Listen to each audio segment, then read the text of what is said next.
Season of the Lost is coming to a close after nearly 6 long months. Witch Queen is tomorrow and Season of the Lost has been slightly protracted, and the end of Season of the Lost is also the end of Beyond Light, which marked a huge improvement in storytelling from Bungie, but also left room for improvement when it comes to PvP. Well, if you're new around here or find this useful, don't forget to hit that subscribe button down below for all the latest Destiny 2 content and turn on notifications by hitting that bell. Well, Season of the Lost was long, and this couldn't really be avoided because Witch Queen was delayed due to COVID and many other factors, which meant Season of the Lost ran from August in 2021 until tomorrow, which is February the 22nd. And I believe that makes Season of the Lost the longest season in Destiny 2's history. And also, it was coming off the back of a strong season with Season of the Splicer in the bag, and Bungie no doubt wanted to finish up the calendar year strong, going into the Witch Queen expansion. Overall, I'm happy with Season of the Lost, so it's definitely strong from a narrative point of view. We got loads of sandbox updates, also early updates as well. They were brought forward from the Witch Queen general playlist improvements, plus some great loot too. Before we dive into it today, let me know down in the comments what you think of Season of the Lost. I would love to hear what you think on the eve of the Witch Queen. Okay, so let's dive in and have a look back at Season of the Lost, starting off with the story. So Season of the Lost was the long-awaited return of Mara Sov, given her absence since Forsaken. She was back, instantly made an impact by imprisoning Savathûn inside a crystal. Now, Savathûn had tricked us all and had been wandering around the last city in Osiris' form. And Mara managed to contain Savathûn in her crystal form pretty much for the whole season, and that culminated in the exorcism of Savathûn's worm during the season finale. While Mara returning was only one strand of the season, we also had some interesting side stories, with the Cabal wanting to rain down missiles on the Dreaming City due to Savathûn being there. Now, given Mara had returned, we also got to know Crow a little better this season through the lore, the quests and the missions, primarily the Aegis Scepter quest. Crow has been one of the central characters in the year of Beyond Light, and he was begging for an audience with Savathûn throughout the season. He finally got what he wanted, and Savathûn showed him everything from his past as Uldren Sov, even how he died. And that led to Crow fleeing, and since then we've only heard snippets of what Crow has been up to. I heard he was off to Venus, but it looks like we're going to see more of Crow next season. Overall, the narrative of the season was really good. Mara came back. She's also pretty weird. There's definitely something going on with Mara. And we also got to know Savathûn a little more through our weekly audiences with the Witch Queen. So there was one element that fell flat for me. It was hard to get around, so on the release of Season of the Lost, we also got the Witch Queen reveal trailer, and in that we see Savathûn wielding the light, raising Hive Guardians and all that jazz, getting us hyped up for the Witch Queen. Therefore, we knew where the season was going before it even started. That slightly dampened my enthusiasm for the story. So it is a really tricky dilemma for Bungie, because they have to hype things up for the next annual expansion, but at the same time they are damaging their current season by revealing where the plot is going. But let me know what you thought of the narrative in the comments, and how they could do that differently in the future. Well, next up, let's have a look at the activities. So Season of the Lost was rich in activities. We had a couple of main ones. We had Astral Alignment, and we also had the Shattered Realm activity as well. So Astral Alignment was our 6-person activity for the season. Started out in the Blind Well, teleported us to new spaces in the Dreaming City, and then back to the Blind Well for the boss fight. So there were some nice variations in the encounters and the boss battles, plus some light mechanics in the fighting against the Taken and the Scorn as well. As far as match-made activities go, I would give this one a thumbs up. The Shattered Realm, on the other hand, really blew me away this season. In the first few weeks, I wasn't really into it until I found all the secrets, and you had to search all the nooks and crannies to get the triumph for the Realm Walker title, and that really led me to appreciate the size and the scale of the Shattered Realms.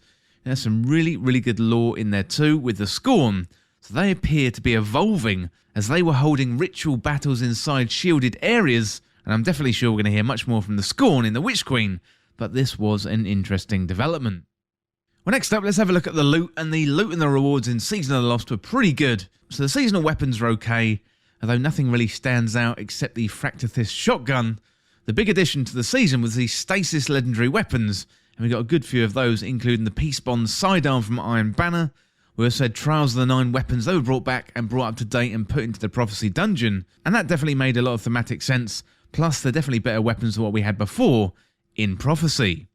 We also got a couple of new exotic weapons too with Lorenz Driver, and that was a seasonal exotic linear fusion rifle from the Season Pass.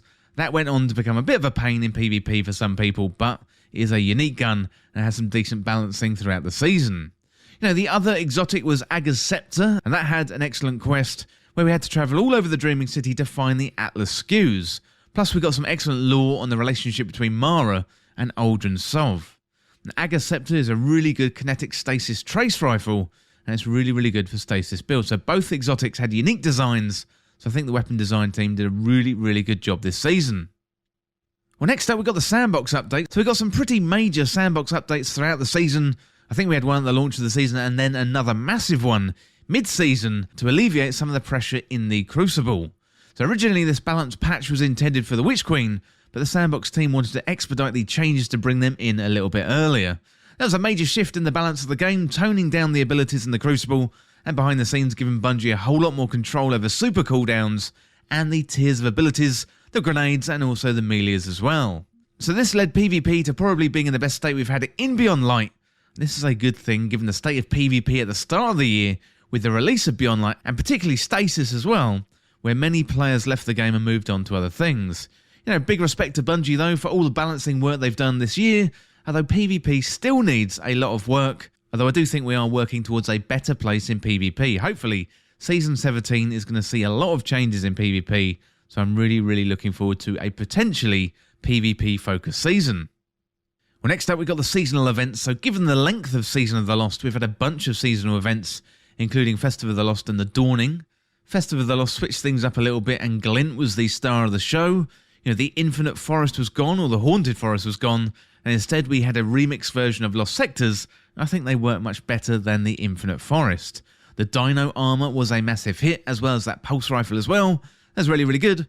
And also the Dawning was back too. It didn't switch things up as much as Festival of the Lost, but we got to deliver our cookies to the vendors once again.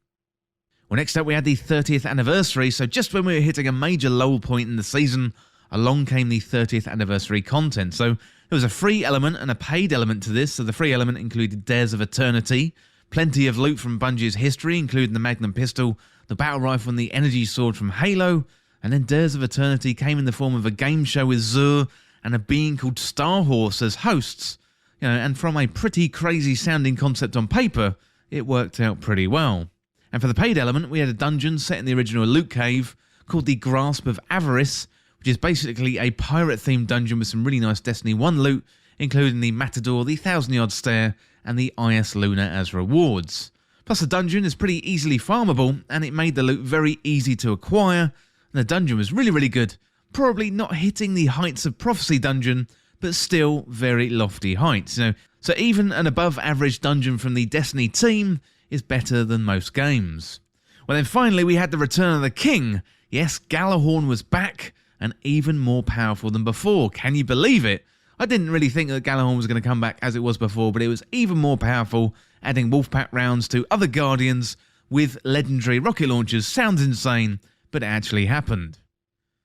Well, next up we got Trials of Osiris, so Season of the Lost will go down as the season where Bungie experimented with Trials of Osiris. So Bungie went from not really touching Trials to running experiments nearly every few weeks, and Trials relaunched at the start of the season with an improved reward structure, so gone were the rewards at 3, 5 and 7 wins, and they were replaced with ranking up at Saint 14 for Trials engrams, and they could either be turned into Rahul for random loot or focused through Saint 14. So that meant no more jumping off the map for that 3-win reward, which was good, meaning you had to play to get the rewards. Trials Labs was also introduced where different variants of Trials came into focus. Bungie also tweaked the Flawless Pool and experimented with a freelance playlist. There are ups and downs across the whole season with Trials. I don't really think we ever got back to that initial few weeks where the playlist was absolutely jumping. It's really good to see Bungie experimented with Trials, but personally, I still don't think it's there yet. The rewards are very generous, it makes it very accessible, but really, do you want your pinnacle PvP activity to be as accessible as Bungie made it? I'm really not sure, but let me know in the comments what you think of Trials and what they did in Season of the Lost. Well, next up we got the season finale, and this was supposed to be the bridge between Season of the Lost and Beyond Light as a whole to the Witch Queen expansion. Unfortunately, we had to wait a long time for the final mission, somewhere in the region of about 2 months, and I think that's just the unfortunate nature of a live service game and dealing with delays. But First up, the good points. The mission itself was fun. We were match made with 5 other Guardians, crossed the bridge for the Dreaming City, and fought off hordes of enemies while Saint 14 protected Mara and her Techians performing the exorcism of Savathun's worm. The encounter mechanics were very good and the mission had a really grand scale. However, there were 2 main issues for me. There were clear bugs that prevented players from completing the mission or even progressing it halfway through, even after playing it over and over again. And also, by the time the mission rolled around, I felt quite disconnected from the story. I think if it had gone off without a hitch, I would probably forgive the feeling of the disconnect, but both of these things together left me feeling quite flat for the end of the season. In the grand scheme of things, I don't think it matters too much, as I'm sure we're going to get a quick catch-up when we log into the Witch Queen tomorrow. However, compared to the end of Shadowkeep, going into Beyond Light, things didn't really hit the heights of that moment, and what the end of Beyond Light deserved. Well, all in all, I give Season of the Lost an 8 out of 10. The narrative and the gameplay moments were fantastic. Loot was really good, especially with the new exotics. Plus, we had some great events, particularly Festival of the Lost, with the creativity of the armour and the revamped activity. The 30th anniversary was a big surprise and much better than I anticipated. I think it came just at the right time of the season. Overall, the length of the season and the season finale kind of let the whole thing down. But that happens sometimes, and I don't think it's going to live too long in the memory. Overall, a solid season. I'm really looking forward to the Witch Queen tomorrow. Well, let me know in the comments what you thought of Season of the Lost and where it ranks for you amongst the Destiny 2 seasons. Well, that is it for this look at the Season of the Lost review in Destiny 2. And as always, thank you so much for watching. For more Destiny 2 content like this, hit that subscribe button down below and subscribe to This Week in Video Games. Or you can follow me on Twitter at TWIVG Podcast. If you enjoyed this video and found it useful, liking and sharing the video would really help me out. Otherwise, check out the other videos on the channel. Well, thanks again. I'll see you soon.